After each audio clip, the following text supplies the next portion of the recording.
गैसों का आचरण पार्ट 3 क्लास 10 के लिए ये वीडियो बनाया गया है और इसमें आज हम लोग आदर्श गैस के बारे में पढ़ेंगे। सबसे पहले जान लेते हैं कि आदर्श गैस क्या होता है।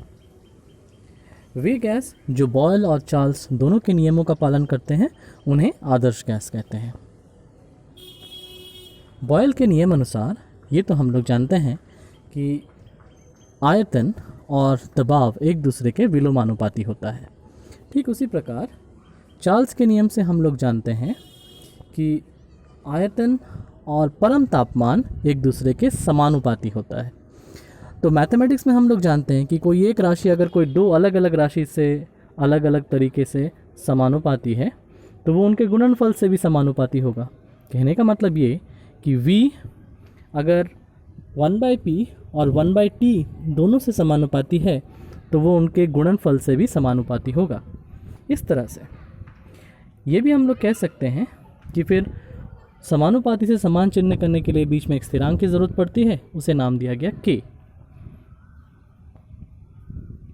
तो हमारा फाइनल फार्मूला आया PV बराबर KT, जहाँ k एक स्थिरांक है, मतलब एक स्थिर संख्या है।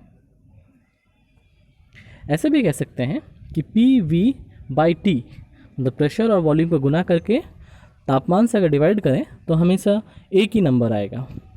पहले अगर आयतन है V1, प्रेशर है P1, टेम्परेचर है T1, तो P1 V1/T1 जितना होगा, बाद में उसी तरह से P2 V2/T2 भी उतना ही होगा। इस पे प्रॉब्लम सम भी एग्ज़ाम में आते हैं।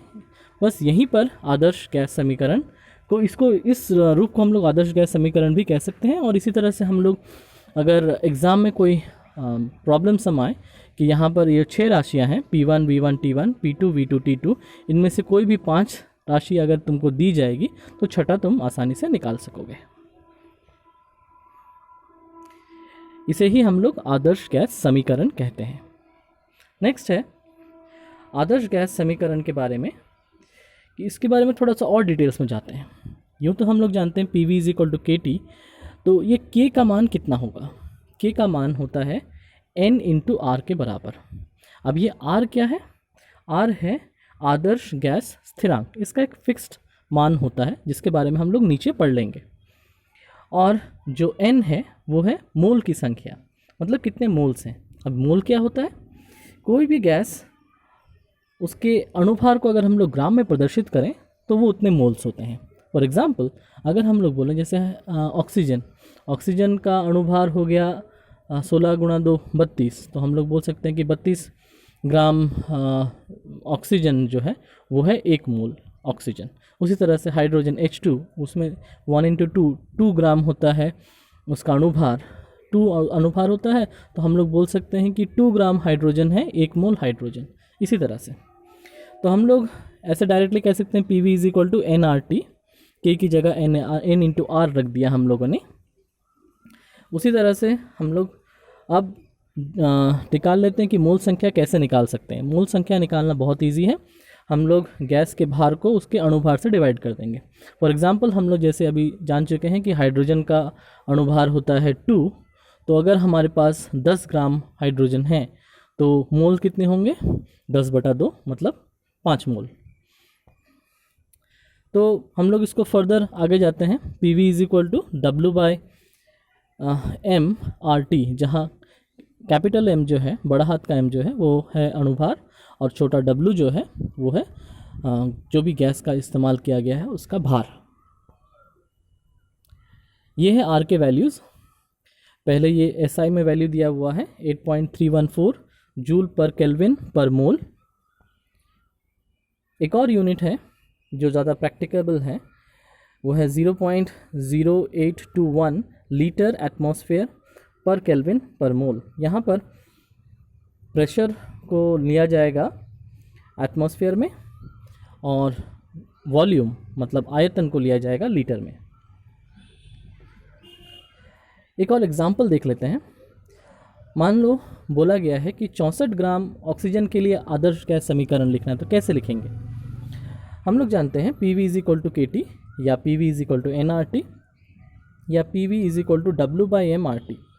यहाँ पर देख लेते हैं डेटा क्या है। W मतलब कितना है गैस का वजन, वो है 64 ग्राम, और गैस का अणुभार वो है 32। तो दोनों को डिवाइड करके वैल्यूज़ आ जाएगा 2, क्योंकि 64/32 2 होता है, इसीलिए हमारा फाइनल आंसर आया PV = 2RT, क्योंकि यहाँ पे 2 मोल है। इसी तरह से किसी भी गैस के लिए आदर्श गैस समीकरण हम लोग लिख सकते हैं। नेक्स्ट हम लोग तुलना कर लेते हैं आदर्श गैस और वास्तविक गैस के बीच में।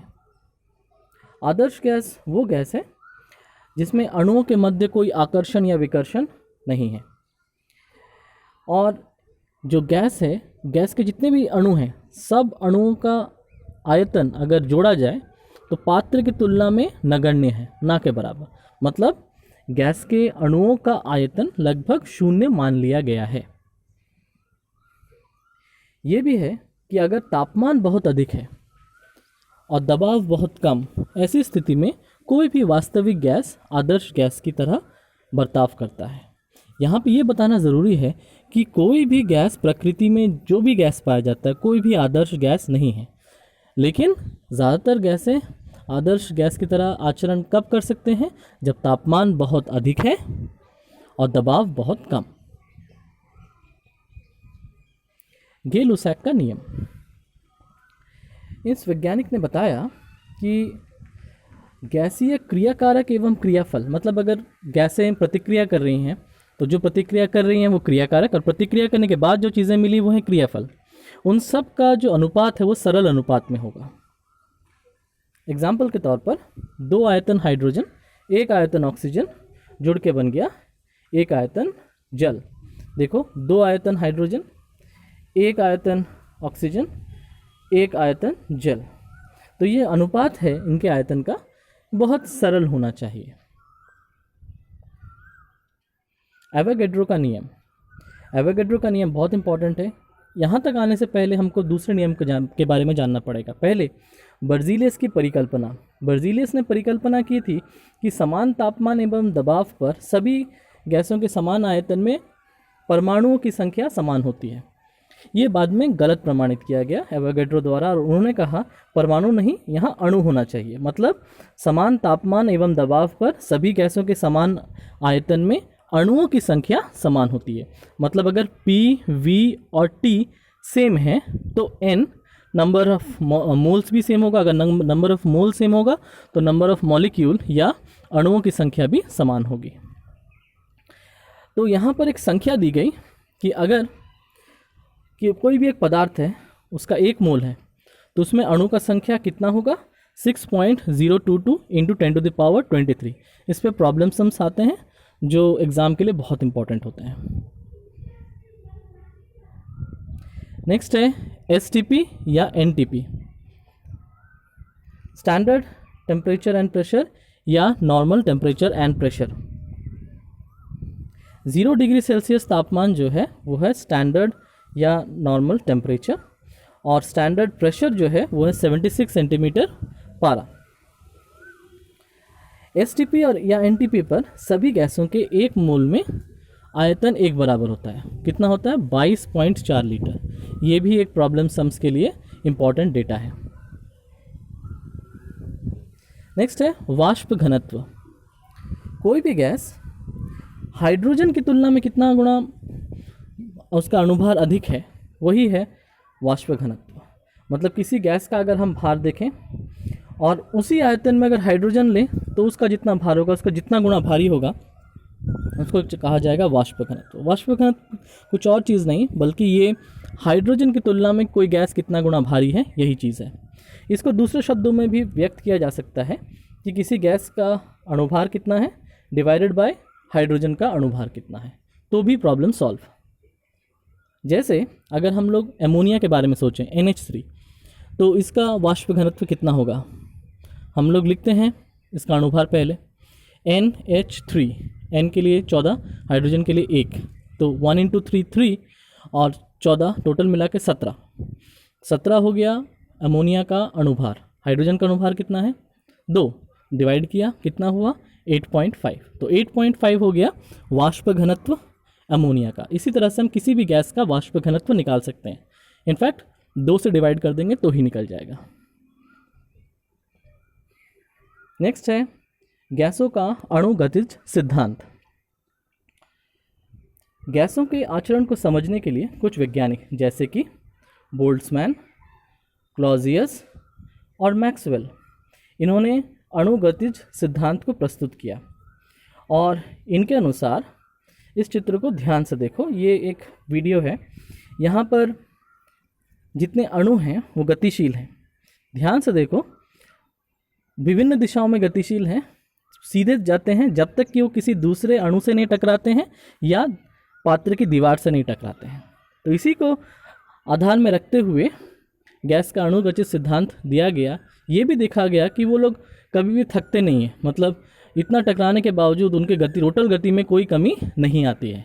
तो इलास्टिक कोलिशन हो रहा है। पॉइंट्स एक एक करके पढ़ लेते हैं।